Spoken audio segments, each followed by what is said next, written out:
Beijing lutte contre la montre pour circonscrire l'épidémie liée à un marché alimentaire de gros, après le signalement du plus grand nombre de cas quotidiens de nouveaux coronavirus de ces derniers mois.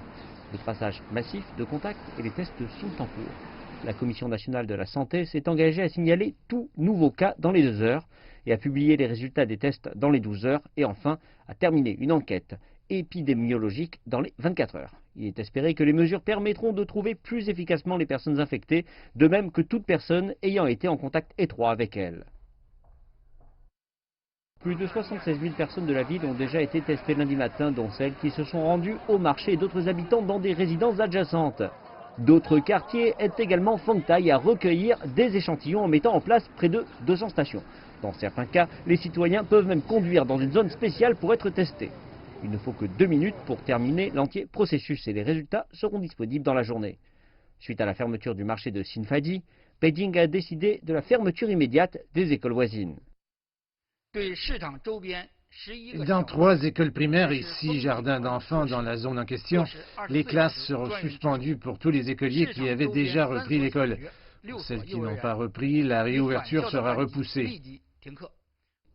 Au-delà de la zone, tous les étudiants des écoles primaires et secondaires du district de Haidian seront testés, tandis que les autres continueront d'étudier à la maison.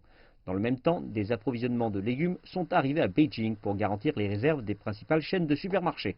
Un directeur de la chaîne chinoise de supermarchés Walmart déclare que le premier lot de fruits et légumes pour son activité dans la capitale chinoise représente plus de 2 tonnes, ce qui est de 3 à 4 fois plus élevé que l'approvisionnement quotidien ordinaire.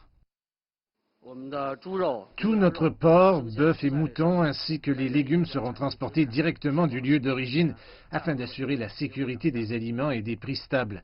Nous n'augmenterons jamais les prix. Avec des réserves de légumes, de fruits et de viande sur les étals, les consommateurs ne semblent pas être inquiets.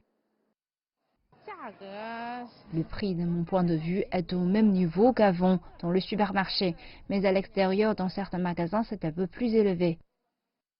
Je ne pense pas que cela sera très important ou que cela affectera lourdement l'approvisionnement alimentaire. Le niveau de risque à Huaxiang, dans le district de Fangtai, où se situe le marché de gros de Xinfadi, a été élevé au plus haut niveau sur un système en 3 tiers. Et toutes les mesures sont en place pour freiner la possibilité d'une crise majeure.